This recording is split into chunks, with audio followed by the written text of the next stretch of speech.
ভূমিদস্যুদের ঠিকানা ভূমিদস্যুদের ঠিকানা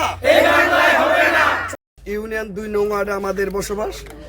এইখানে হিন্দু সম্প্রদায়ের ভাইয়েরা এবং আমরা মুসলিম, আমরা মোটামুটি এই যে 5ই আগস্টের পর আমরা সবাই মিলেমিশে এবং শান্তিপূর্ণভাবে থাকতেছি। এবং আমাদেরকে নির্দেশ দিয়েছিল জননেতা রূপগঞ্জের গণমানুষের নেতা এমপি মহোদয়, তাদের সাথে আমরা সমন্বয় করার চলার জন্য তারই ধারাবাহিকতা অব্যাহত ছিল। কিন্তু আমরা দেখেছি কালকে হঠাৎ আমাদের এই কেইরা হিন্দু সম্প্রদায়ের এলাকায় এখানে একটা বসতি ছিল RS 140 দাগ।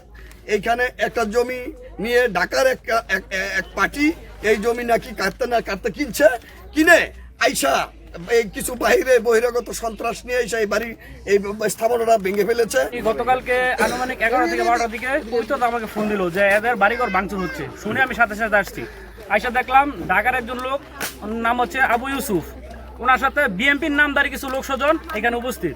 আমি আইসা দেখলাম এখানে 200 থেকে 300 লোক। আর এইখানে হিন্দুপাড়া এইখানেতে প্রায় 850টা প্লাস ভোটার আছে এখানে। তারা শান্তিপ্রিয় লোক, তারা শান্তিপূর্ণভাবে বসবাস করতেছে। আমরা 2 নং ওয়ার্ডবাসী, আমরা সবাই মিলেমিশে আছি। কালকে যা দেখলাম যে বিএনপির নামধারী লোকজন এখানে এসেছে, অজ্ঞাতনামা লোক। আমি সবার পরিচয় এই ফুটেজে দেখবেন।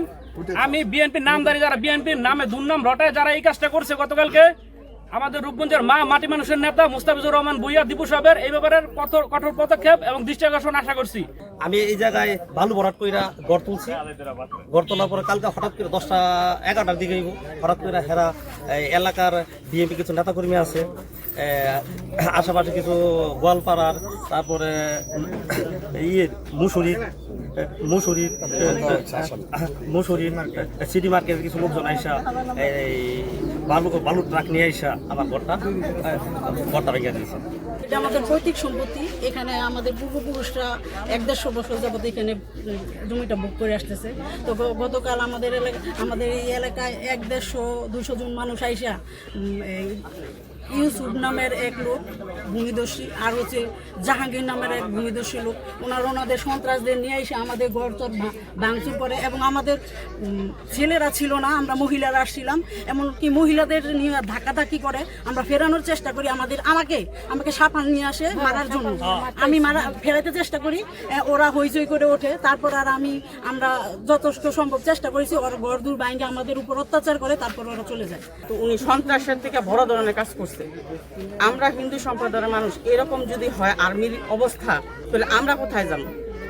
এই সম্পত্তিটা আমরা পূর্বপুরুষ থেকে দেখতেছি ওনারা ভোগ করে খাইতেছে। তো উনি এই জায়গাটা নিচে কিনে ওরা যাচাই না করে যে সন্ত্রাসের কাজ করলো, এই সন্ত্রাসের কাজ ওনার ঠিক হয় না।